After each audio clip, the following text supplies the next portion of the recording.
question here is, and I add my compliments to the conversation. I think it's been terrific. But you've talked employers and educational institutions. Think back to what you told us about demographic changes. What about the role of parents getting their kids instilled with no truancy today, young man, get out of bed, it's time to go to school. And I don't want to dance around the issue, but how do we address that? Because I think the role of parents in education has a very significant influence, and we can avoid discussing it, but I don't think you will. And there was somebody out here, and then maybe they've said their piece. The chairman has a question. We'll let the chairman have the last word, and then we'll give everybody an opportunity to share their closing thoughts. Sorry to those of you who have. I'd also like to thank you for the discussion today. I think we're talking about, obviously the preparation of our young people, which is the ultimate competitiveness issue. And Linda, you mentioned a few things today. And by the way, full disclosure, I'm a school committee member. You mentioned a few things today that I'm aware of, and probably most of the people in the room are aware of. But I think there's a real, I think the alarm bells should be going off here in the district I'm in, which is a high-performing district in Massachusetts and the country, because I think and that's science, technology, engineering, and math. That's where the jobs are going to be. That's where our competitiveness is going to come from, from an individual student, I think, to a region, to a state, and as a country, and we are getting lapped by other parts of the world. And I really think that, we need to retool the way that we're preparing our students in those subject areas, because that's where they're going to need to be successful down the road. Thank you. So I'm going to give the panelists a chance to just share some closing thoughts, and then I will wrap it up, and you will be able to go and socialize and continue to brainstorm about what we need to do. Whoever wants to go first. You're so right about the STEM careers. That's what we have to look forward to. The Board of Higher Education is about to amend its science admission standards to allow technology engineering to count as a science. Why? Because the technology engineering courses provide a wonderful pathway for students to get their hands on and to become excited at a very, very early age. The STEM early college high schools also, same reason. But the comment about the need for there to be family engagement, I think, supersedes all of the efforts that we're making now, because we find that in the demographics that are coming to our campuses in the future, there will be a significant proportion of students whose families have not provided that kind of support, who aren't telling their children that they need to take STEM courses in high school and prepare for STEM careers. And part of the Future Ready initiative, which believes that education and preparation for career in college and post-secondary education begins at birth, is going to be really focused on reaching out to parents, reaching out to adults who can influence children. And it is important to start at birth, because there isn't a mother or father in the world who, when they first see that baby, don't want the very best for them. They want their baby to grow up and be someone special, someone important.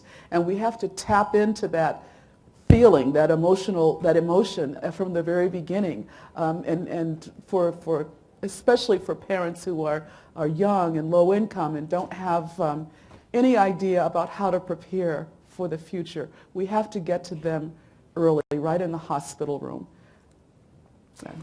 Two quick comments. On the STEM, I couldn't agree with you more. P-TECH is a pathway to technology, but it's not just about IBM. Lots of companies are focused here, and they should be, and Linda's very involved. I think on a national level, certainly on the state level, the Lieutenant Governor's Initiative is very impressive. We pulled together the 18 STEM coalitions for the first time in my memory, and there's funding. There's $6 million, so great progress there.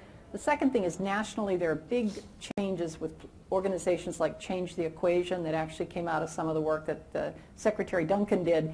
And they're really getting folks' heads around this to say, don't just talk about STEM, but take your precious little Maura, who said she was interested in science, but then decided she was really interested in economics, and encourage her to stay in STEM. So that's part of the role of parents as well, to encourage your children. I won't ignore the family question. I think we have to first acknowledge that it's not the same, families are different. And so we want to encourage parents to encourage their children to go to school on time, but we can't think of families as a monolithic entity. And because of lots of children living in single-parent homes or maybe with their grandparents, we need to think of new models to engage adults. So maybe it's not always the parent, hopefully it is, but it might be a caretaker, it might be a friend or a mentor. And that means having different hours for schools so they can come when they're not working. And it means making the engagement meaningful for them so that it's not just about get your child to school on time. I'll salute, as a closing note, my colleagues in early childhood who spend a lot of time focusing on a lot of young mothers and how the mothers are educated to take care of their children as well as take care of their future. So it's a very tough question. I wish there was a silver bullet, but I thank you for bringing it up. Well, being in business, I have a bias for action, right? So I was just reflecting, and yeah, I know how difficult it is, and how convoluted sometimes the issues can get, and where do we go from here?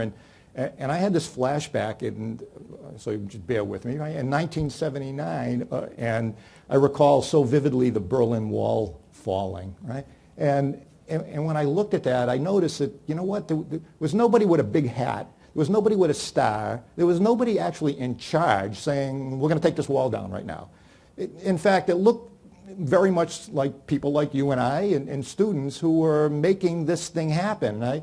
So I was just reflecting, well, how, what did they do? And I think it's simply that, people had a vision not of the way things were, but how things could be. And I think we have that. And secondly, they had a will.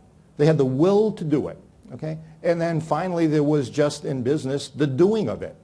Mm-hmm. And so I think I would just suggest that, for us to move forward is we have a vision of what to do. We need to have the will to do it. And then we just, as in business, go out and do it. Mm-hmm. So I challenge all of you. It's like, is it L'Amour d'Arthur from, right, the sword and the stone, right? The sword is yours to draw. So, that's the challenge.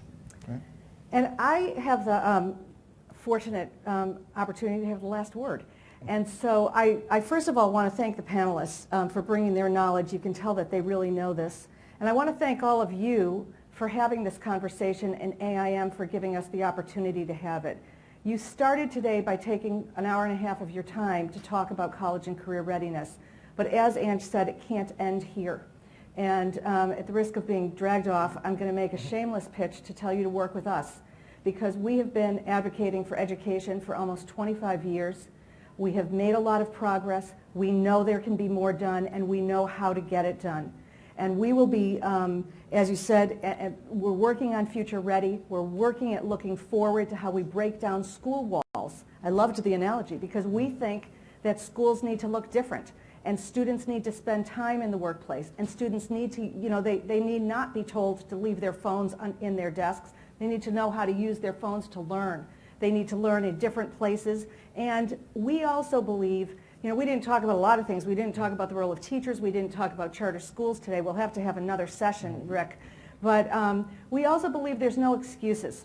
That even, with regards to families, there's research at the Harlem Children's Zone that shows that all of the students who take advantage of all what they call wraparound services for families, baby college, they don't really succeed any different than their peers unless they go to the Harlem Children's Zone schools.